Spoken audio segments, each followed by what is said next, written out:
He'll watch a movie, then he'll tell you all about it. It's the Armstrong Entertainment Show. Hello everyone and welcome to Armstrong Entertainment. This is Chad here and I saw the movie The Irishman, directed by Martin Scorsese, starring Robert De Niro, Al Pacino, and Joe Pesci.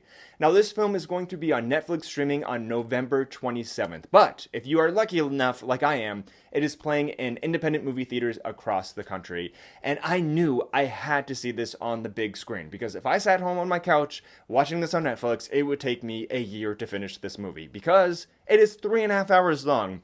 This is the longest mainstream running film in the past 20 years. So, needless to say, if I'm not sitting in a theater being forced to watch this on the big screen, I'm not going to finish it.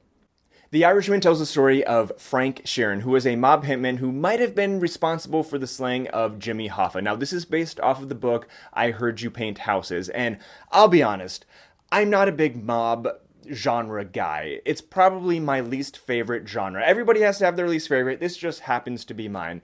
But obviously, this is directed by Martin Scorsese, and I have to see everything he does because he's a genius. He's the one who made this genre popular and good and worthwhile and cinematic, and obviously, I had to see it because of that. So I can look past my least favorite genre and respect this as a good film.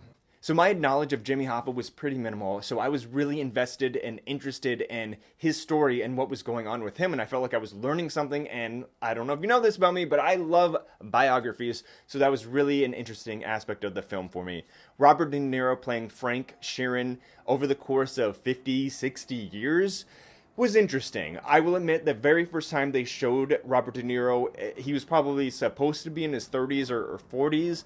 The CGI was a little wonky, and you could really tell on the big screen. Maybe you won't be able to tell so much on Netflix streaming, but as soon as I was able to get past that, the CGI got a little better as he aged because he got closer to his real age.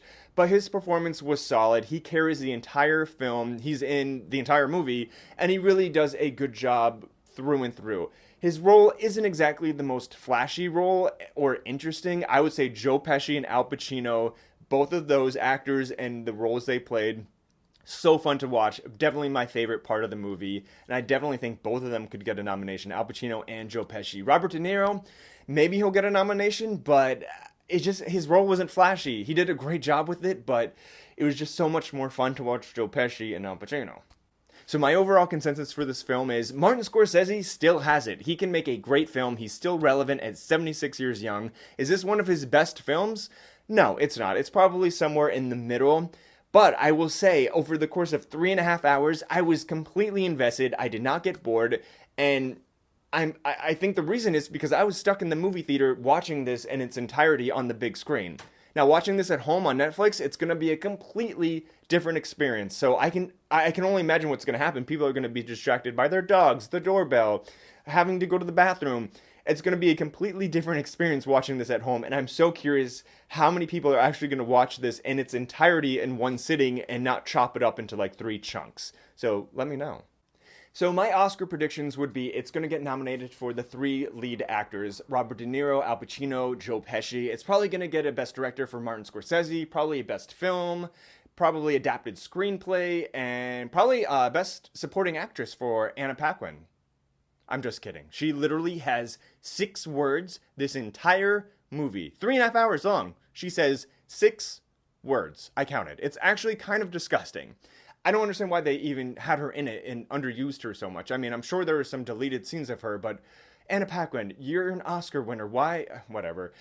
Regardless, I think this is going to get a lot of love from the Academy. A lot of old white men are going to vote for this film. I just don't think it's going to really win anything, but I guess it's one of the best films of the year. It's just not, like I said, it's not my genre. It's not my thing, but I did enjoy it. Am I ever going to watch it again in my entire life? Absolutely not. It is going to be on Netflix streaming on November 27th. So the day after Thanksgiving, you can sit it with your family.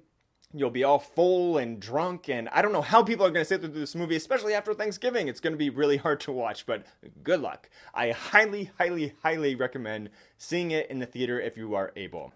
Look for it on Netflix streaming on November 27th. Until next time. He'll watch a movie, then he'll tell you all about it. It's the Armstrong Entertainment Show.